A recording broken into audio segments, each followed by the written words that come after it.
All right. Okay. And we are live. Good morning, everyone, and welcome to the Time to Shine Happiness Show. My name is Barbara Ellison, and I am your personality pro because personality does drive reality.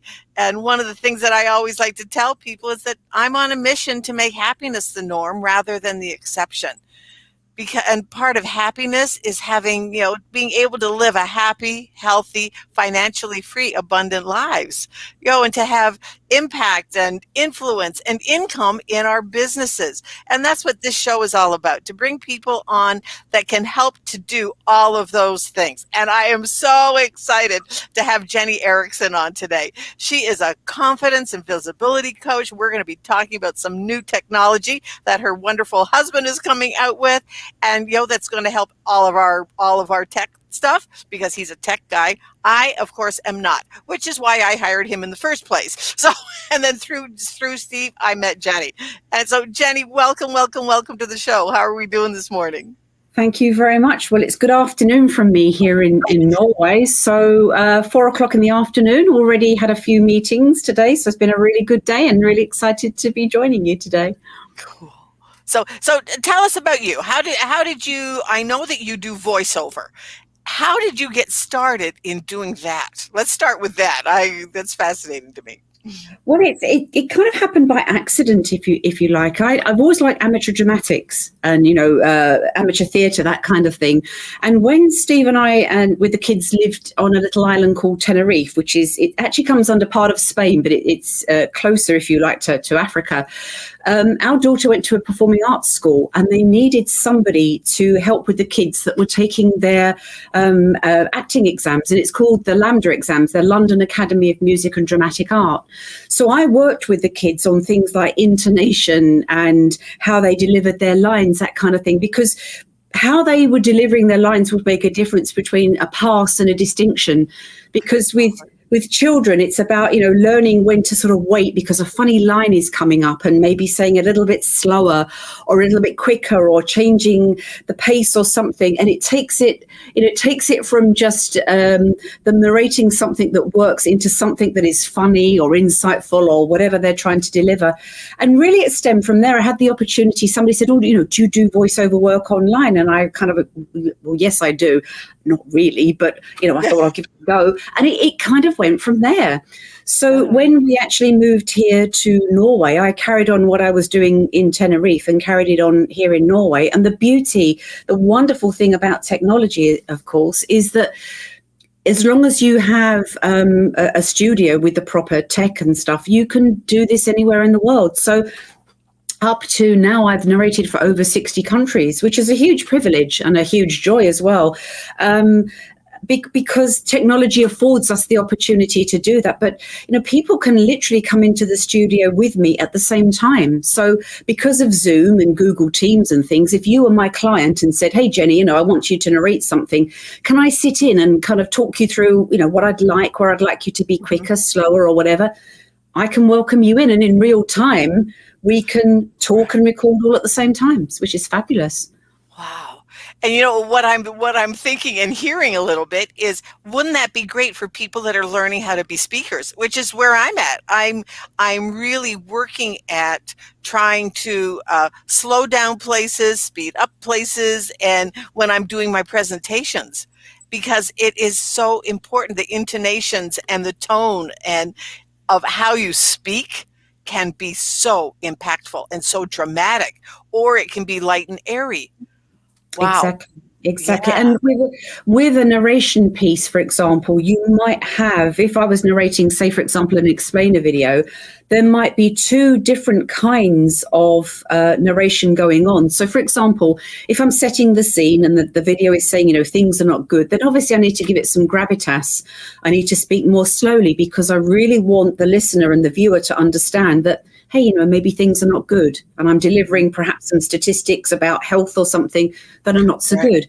Then the part of the message where I'm offering hope and inspiration and, hey, there's something we can do about that, my intonation is going to change. It's going to be more positive, more upbeat. And so is my speed, because I'm offering hope and I'm creating a different kind of feeling, if you like. So within whether you do a presentation or a voiceover, it's certainly worth thinking about where you need to add the light and shade.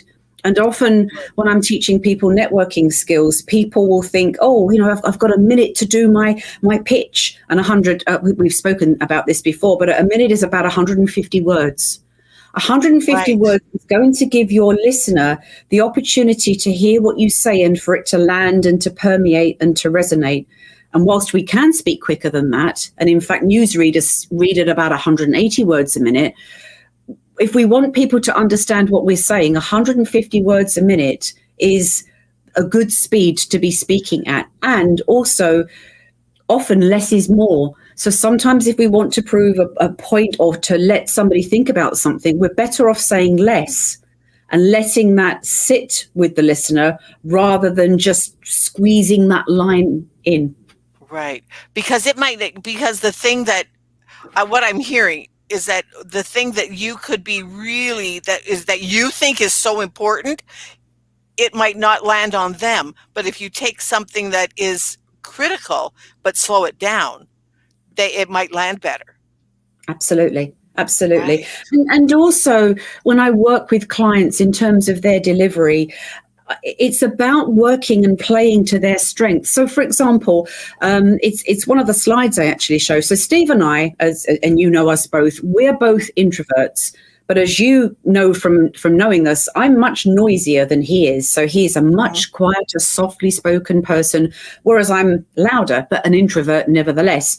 So say, for example, we were both financial consultants and we had to work within a particular, the legalities are we can't step really out of the legal thing. We have to say the same thing pretty much, according to financial regulations, if you like.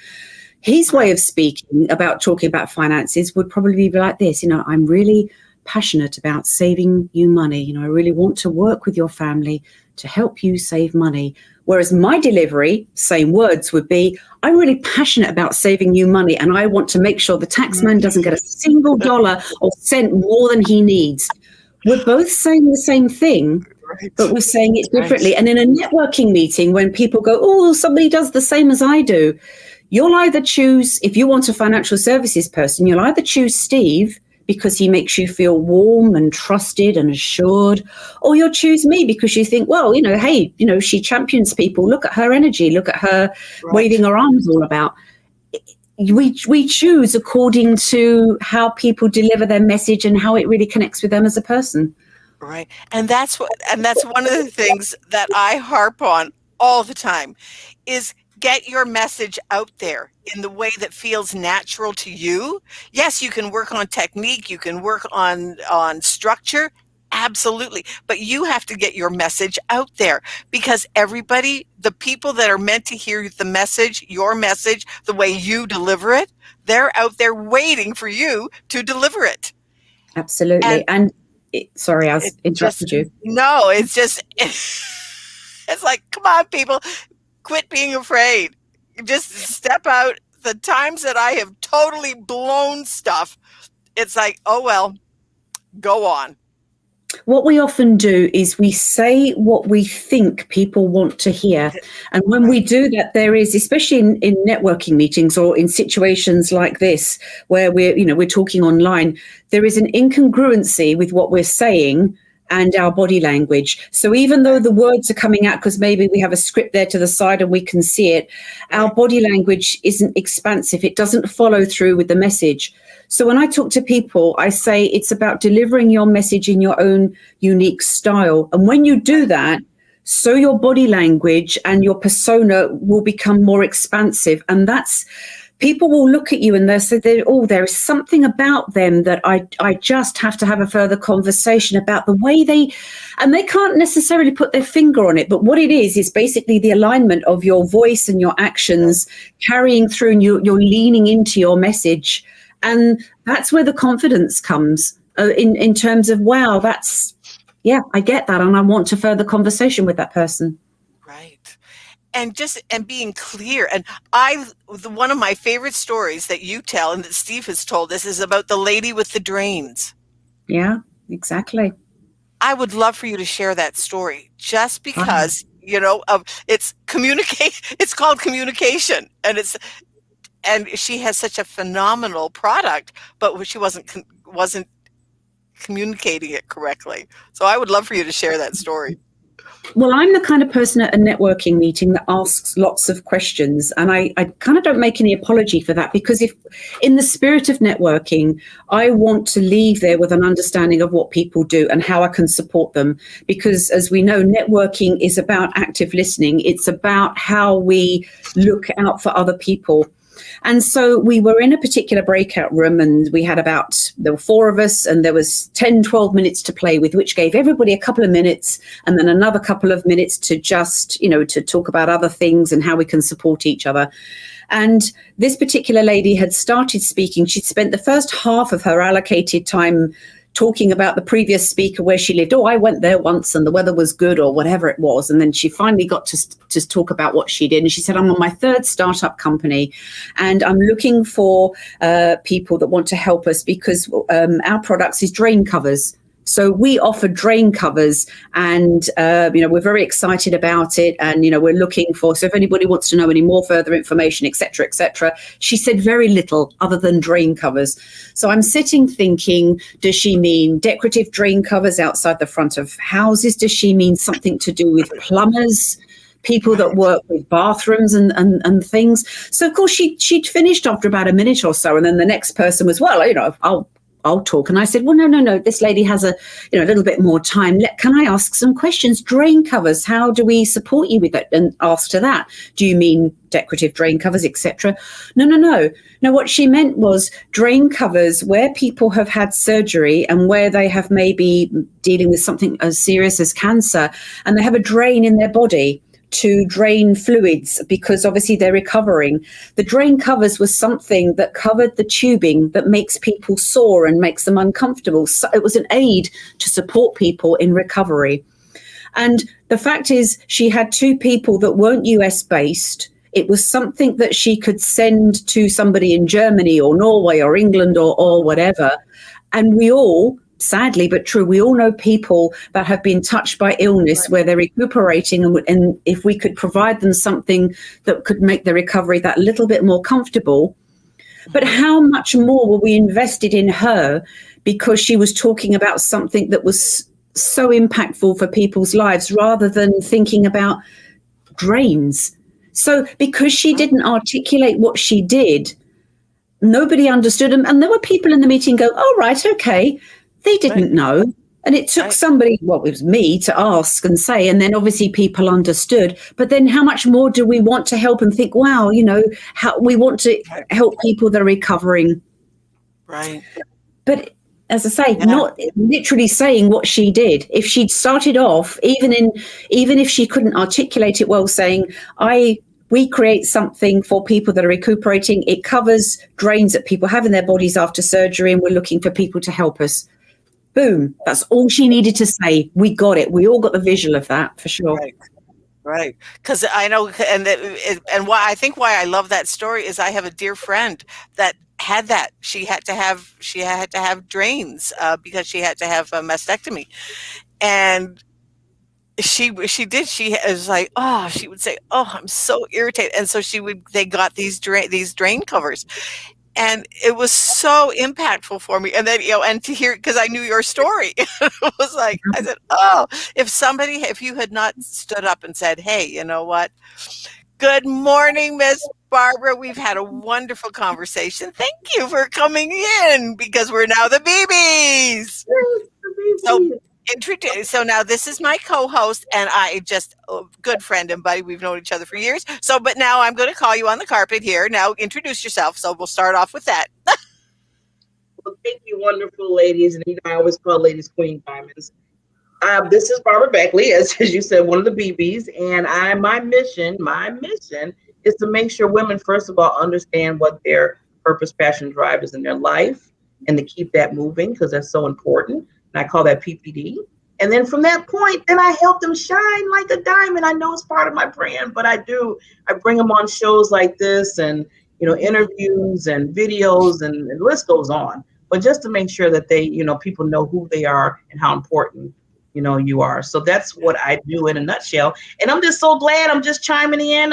Thank you so much, my other BB co-hosts, for always being there for me and for the show. So Jean, thank you for coming on again. I'm so glad that you were able to make it. And Jenny stepped in at the last moment. Schedules change. And our guest for today had to just said, "Oh, Barb, I've had a last minute, and I have to." So she's going to be on in a few weeks. And so I said, oh, "What am I going to short notice?" I said, "Well, first person that came to mind was Jenny, because we had such a good time with her of teaching about networking and languaging, and now I'd love to chat about visibility." Of getting yourself out there, because that's what you do. And then Barb, Jenny and I thought we would talk about Steve's new thing, his new technology that is going to be just amazing. So Jenny, give us some tips. How about some tips on visibility and things that we can do? Tips on visibility.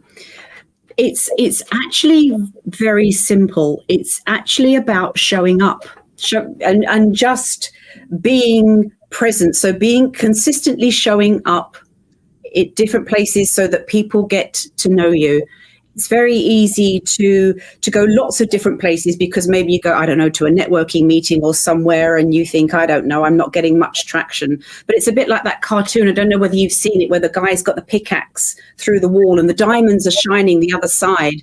And half of the cartoon, the guy is walking away, and the other half, the guy is still chipping, because that breakthrough that we're looking for, because we give up so easily, is literally a heartbeat away, if you like.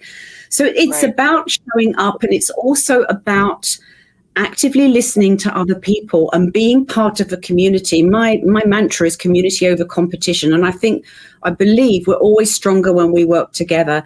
So if you join a Facebook group because it's something that you're interested in, chip in. Make a contribution to the group, rather than just like a post, say something about the post, create your own post. Or if you have the opportunity from a group leader, hey, it's promo Thursday, talk about what you do.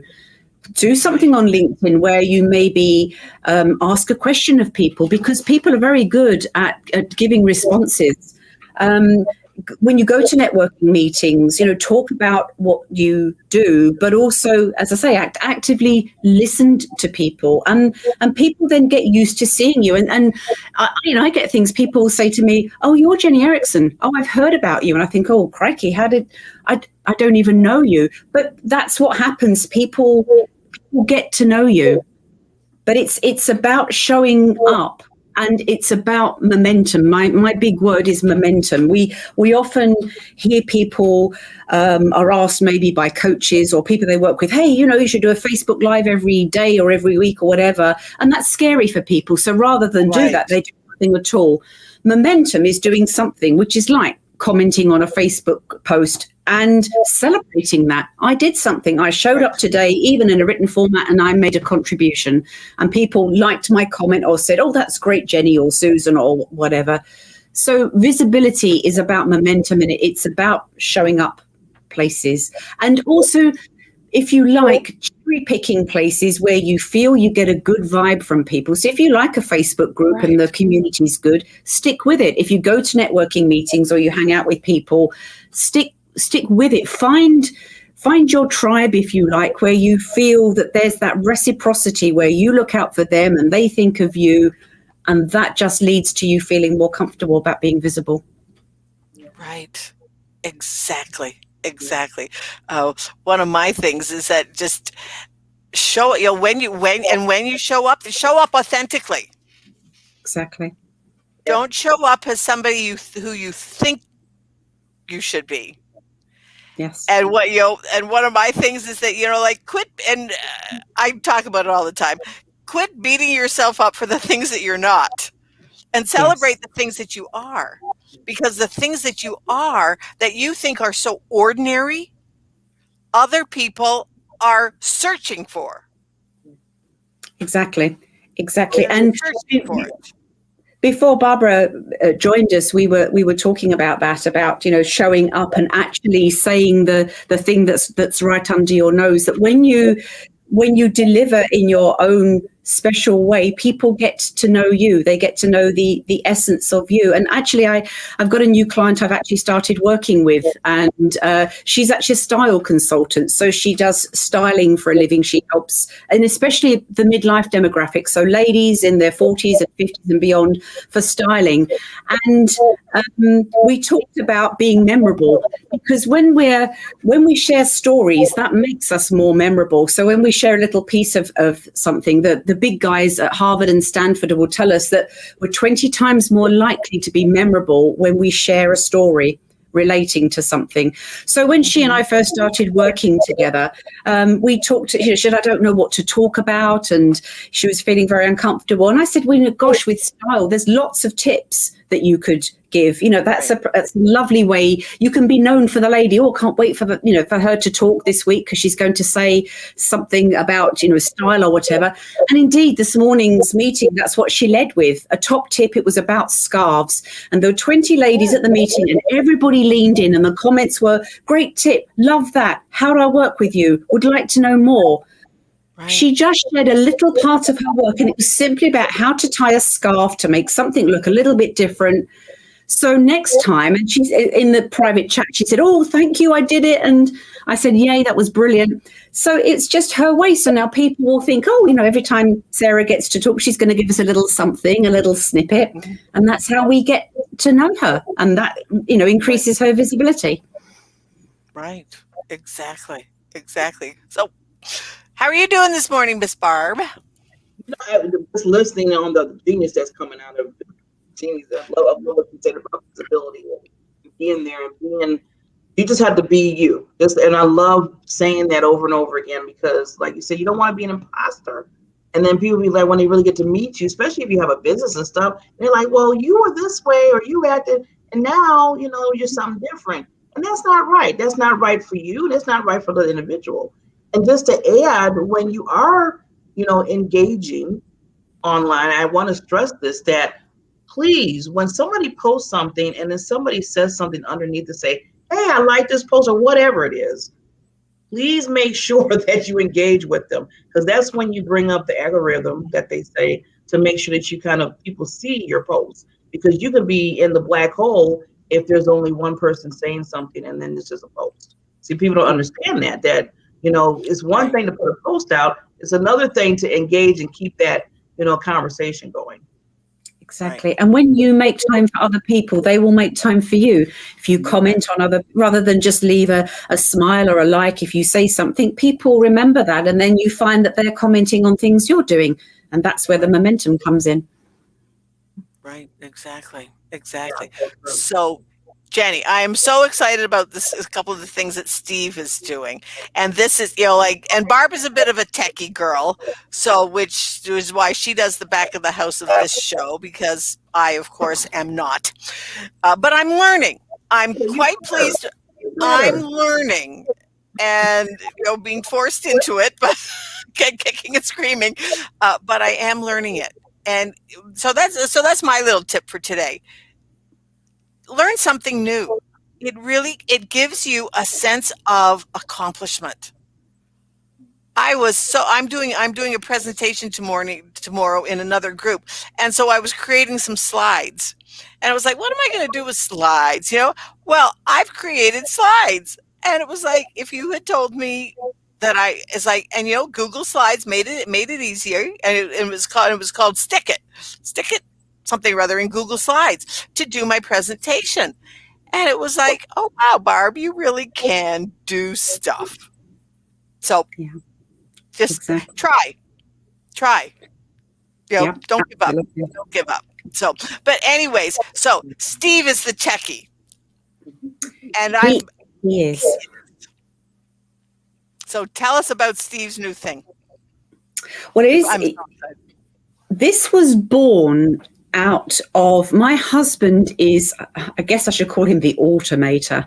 So over the years that I've been married to him for the last 28 years, if he can simplify something with tech and make it work more effectively, then he will do so. And a quick story, just a quick buy story on that. Once, years before we lived in Norway, we actually travelled across from England to visit Norway, to visit my in-laws, and we came across in our UK car, which is slightly different to a Norwegian car, driving steering wheel on the other side, etc. And we got to my mother-in-law's, and she had had a call from the local cinema manager who had said, "I've just seen a car in town with UK number plates. Is there any chance that Steve is in town? If so, could he write me a little program?" He wanted a little program written for some cinema tickets to track the amount of people that had seen X amount of films. And he wrote him a program. He actually simplified the local movie theatres. So it's kind of, what are the odds are you see a UK plate in town and you think, could that be Steve Erickson? And it was. And we got some free movie tickets out of it. It was only a fun thing to do. And of course, technology has moved on 20 odd years since. But it was just, even then, he just said, yes, we could work it out so you'd know how many people came to see that show at that time. And obviously before we were more automated. So fast forward to today, we've created, or he's created, I can't take the credit, Event Raptor, and it's really to help people in the virtual online space. So we've had a global interrupt, we can acknowledge that. And what this has brought, obviously we've had some bad things happen, but what we've learned is that we have a great capacity to work online and to be more connected online than ever before. And to have events that can include a worldwide audience. So Event Raptor was created to help people run virtual events who are really struggling with things like the tech and the stats and the mailing lists and the seamless transitions between one speaker and another, and sending out the emails to say, hey, 3 days before our summit is happening. It's streamlining and making things easier so that the person running the meeting has less worry about that kind of thing and can focus more on the event. But what it will also give people is an idea of how the event goes. Where was there maybe a drop-off? Maybe there was a drop-off when somebody was speaking, so perhaps they weren't a good fit on that occasion for this particular event. Maybe when somebody was talking about their offer, suddenly a whole surge of people came. So was that a good time to make the offer? It seemed to look like it. So it's going to give you all that information to really be able to put together a great event without all the hassle that, goes behind the scenes. That's what I said. That's what I said. I said, this is because my girlfriend Regina and we are going to be doing a summit on grief, because she had lost her first husband. I'd lost my husband, and, and now I've lost, one of my closest friends. So I'm still in the grieving process. And so we're going to be doing a summit on grief. And then Steve told us about this, and I'm like, oh, so we had originally planned it for like this month, and Regina and I looked at each other and said, "Yeah, that would be shooting ourselves in the foot. Let's wait till Steve gets this system, systemized and up and running. So we're going to do it in August, and we're going to have this tool now that is just going to make our lives so much easier." So I had to come on. I said, I think Barb will allow me to indulge in having a guest who talks about her husband. But this, more and more people need to hear about this, and we will put a link that people can find out more about it.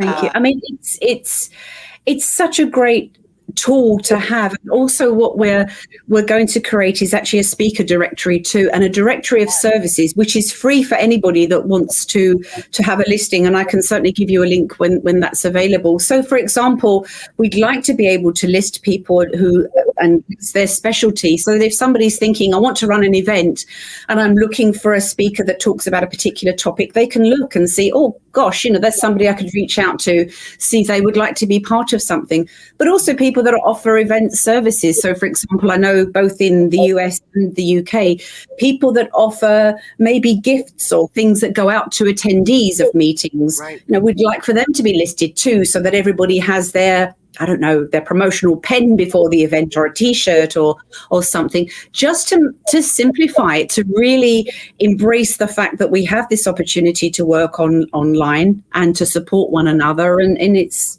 our bit just to make that easier. Right. And Right. And that to me is what it's all about. Is it's not competition. You're not competing. You're cooperating, because then everybody gets bigger, faster, and more efficiently. Exactly. And there's people put so much work into events. And unfortunately, audiences can be a little bit unforgiving, because if the tech's not working or something's happening, there's a black screen because, so-and-so was supposed to speak, but there's just their name and nothing is happening. People will switch off. They'll go away. And what a shame that we lose people along the way simply because a few of the nuts and bolts don't actually work. So this is really to streamline it, to make it easier. Or people say, oh, I heard about that event, but I didn't, there were no emails that came to remind me that it was on, and I forgot and I didn't write it down. It'll cover all of that. It'll give those reminders that the event's starting and who's speaking and all that kind of thing to keep the momentum going. Right. And Steve himself has been a master at helping us with our messaging and our, finding legitimate, not legitimate, that's not the word, just finding really authentic people to work with who we can, that can help us. Mm-hmm. And it has just been an amazing experience. Yeah, for sure. We both, as I mentioned before, we're both very different personalities, both introverts, different personalities, but the one thing that's important to us is building genuine connections with people, because when you build that know, like, and trust and meet people, then you have, if you like, a satellite resource of people to say, I know somebody that is a good fit for you. I know somebody that could reach out to you. It's about collecting, isn't it, your besties, if you like, along the way, wherever they may be in the world, and just marrying people together and helping and supporting us as a global community. Right. And that's what Steve has done. I mean, like, in our group there, we're from all over. Yeah. We're from all over. So, no, we couldn't hear you for a second, Barb. Oh, I said we had to bring Steve. Oh, there you are. We'll have to bring Steve on. Yeah. I mean, he's so genuine and soft-spoken, and I see how you two make such a great couple. It's quite interesting what you say, because he was told a couple of years ago, working with somebody, that he needs to be more dynamic. He needs to be, his presence needs to be much greater and bigger.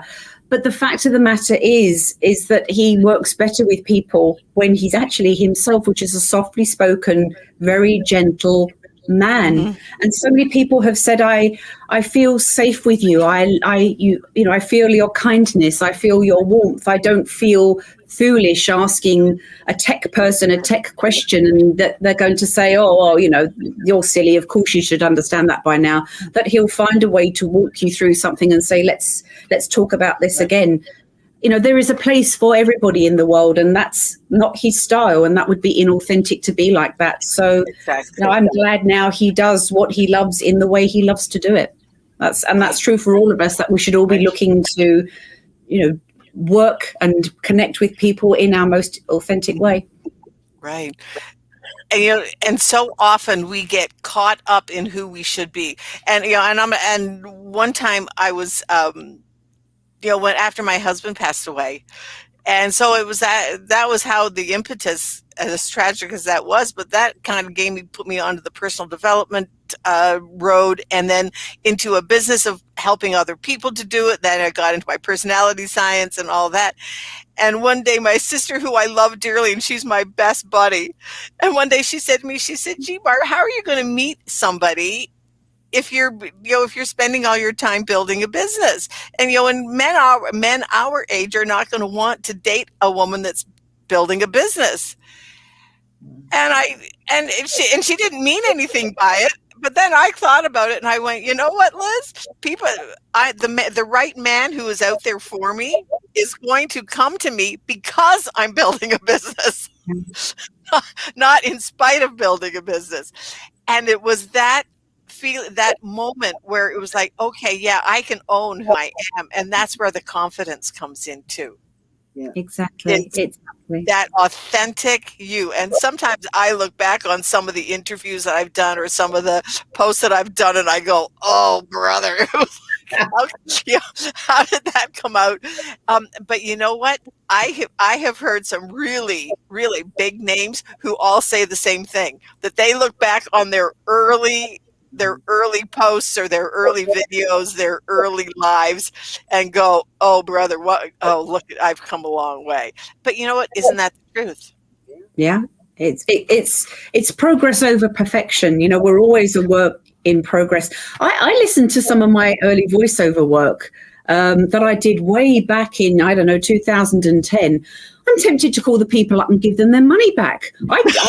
I did what I thought was a great job, and I listen and I think, oh, that sounds awful. Well, and I would do it differently today. But at the time, my attention to detail in terms of cleaning the audio and everything I was saying. But we're always a work in progress, and rather than be put off, we have to start somewhere. And it's better to start and hone and refine and tweak as we go, rather than never getting started in the first place. Exactly. So it's a bit like the analogy of going to the fun fair, isn't it? You can go on the merry-go-round and go round and round and never go anywhere, or you can go on the what do you call it in the US? The Big Dipper, where you kind of go up and you go down. But isn't it more fun? The trials and tribulations and the curveballs that come. That's pretty much life, isn't it? Life's like the roller coaster. There we go. Life's a bit like a roller coaster. You kind of have to, find your way, and there's the ups and the downs, but the journey is always a lot of fun, isn't it? Yeah. We hope. Yeah. Yeah. The journey, you have to enjoy it, no matter what up and down.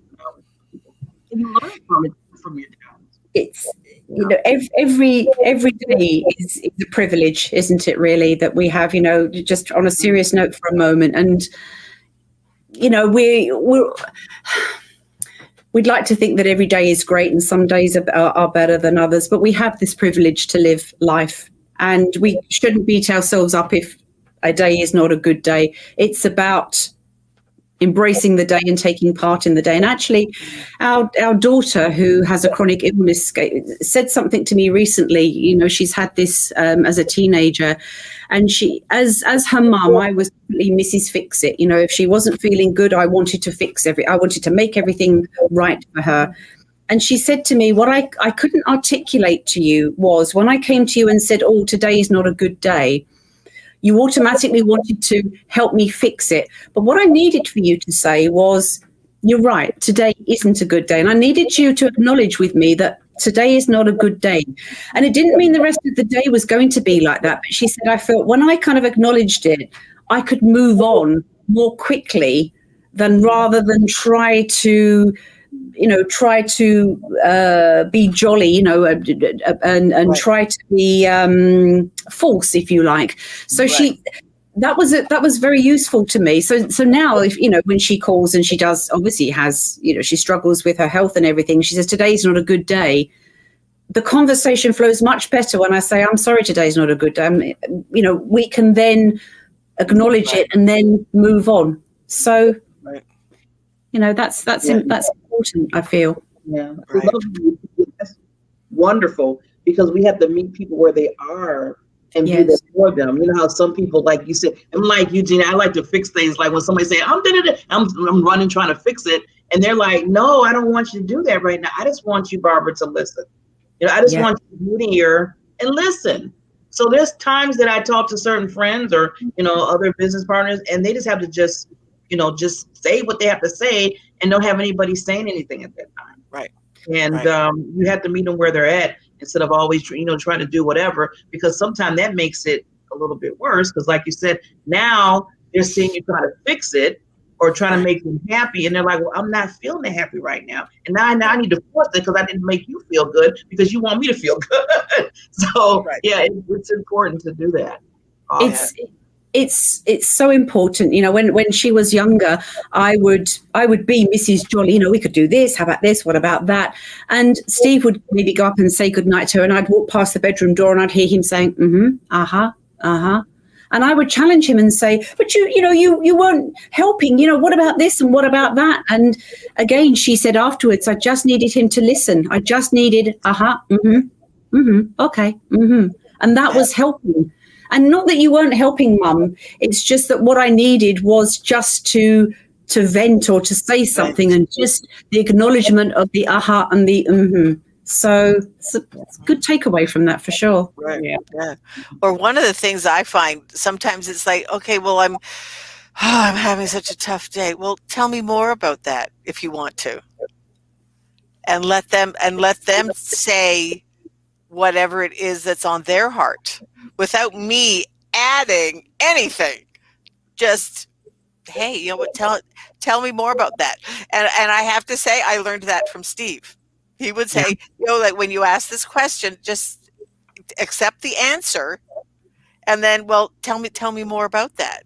If you want, ask them. Tell me more if you want. Exactly. Sometimes they'll say, yeah, no, that's it. That's it. I'm not going to talk about this for another minute, and you just accept that.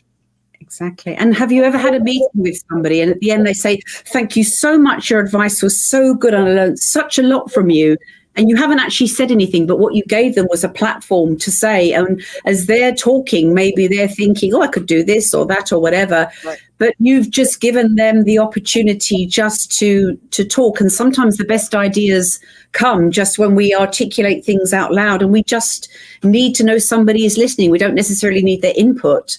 Right. But I think that's the magic when you're just there for somebody and then they go, that's great, I've now got a whole bunch of ideas from you. And you think, well, I didn't give you any ideas, but I'm glad that I was here to help you. To listen. We look at our own problems when we talk out things. And I tell people, by the time you get done talking, and if you're listening to me, it's just knowing that you're there. A lot of times just knowing that you care enough to sit back and say, well, I'm going to listen to what Barbara has to say because it's important to her and it's important to me to be there for her. And then you just have that ear and I be talking, and at the end I'm like, you know what? I think I just solved my own problem. I just realized, and you're like, exactly. Oh, okay. Yeah. And then you say, thank you. You tell them, thank you so much, and they're looking at you like, but okay, well, good. Yeah. It's like, oh, I could do that. It's like you have it. I call them instant downloads. Yeah. It's like, oh yeah, that was an instant because I just needed to talk it out. Yeah, exactly. It ties into what we were saying before, the less is more thing, that we want to, throw ideas or money at thing, but sometimes it's actually the simplest things, just the sitting back and the listening that is so impactful. The less is more. Just, just some virtual hand holding or just knowing that somebody's in your corner listening in. Hey, I'm going to do a Facebook Live. Would you be the one person, if you're only the person that turns up, to just listen in for me and be there for me? Just those simple things that we can do for people are so powerful, and they don't cost a dime often. No, exactly. Jenny, this has been amazing. I am so grateful that you were able to step in, and you did at the drop of a hat. Yes, you're always welcome. You are always welcome. So how can people get in touch with you? They can get in touch with me if they want to talk about their messaging in terms of whether that's for networking or being on a webinar or a podcast or something. That's masteryourmessaging.com. And there are details about Steve's event system on eventraptor.com. Raptor.com. So Raptor as in the dinosaur, the fast dinosaur, which is why it's called Raptor, because it's fast. Eventraptor.com.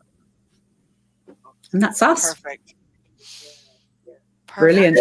I always put out there to, we bring on these wonderful, wonderful guests. And I just ask people that are listening, because I know there's listeners out there, just reach out. And even if you say to yourself, well, I might not need that particular service or product, you know somebody that knows somebody that might need it. So let's not stop at you. Keep on going within your network and see what your network might need, because we need to support each other as always. Let's support each other, be there. Let's work on leveling each other up. And if you know somebody that needs this, please chime in with them and reach out to them.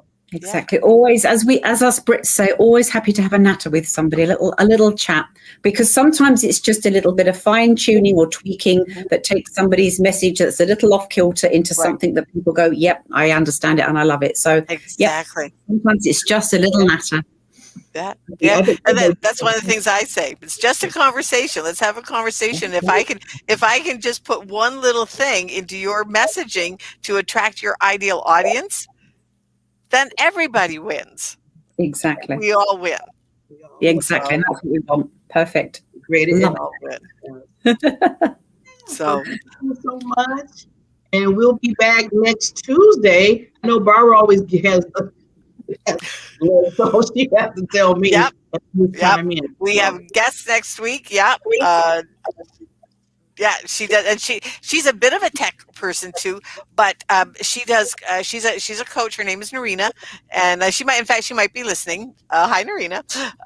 And so she's going to be on next week, and I'm excited. And I met her at my little local restaurant here in my town, and we just hit it off. And said, oh, we need to chat. And so then we chatted, realized we were both women of faith, and it was like, oh, and I need to have you on the show. So, and that's one of the things that I feel for myself. It is so important. I do not like to listen to shows where you can tell that the host and the guest are not quite in sync. And that happens. And it's because they haven't talked to each other before. I always talk to the people that I want to bring on the show, because there have been times where I do them like a pre-interview, and I have talked to people and went, yeah, there's no way that I am going to have this person on the show. It just didn't flow, or there wasn't synergy. There wasn't synergy. And that's one of the things that I say in my message to them. Hey, I'd love to have a chit chat with you just to see what synergy we have together. I tell them up front, I want to see what synergy we have together.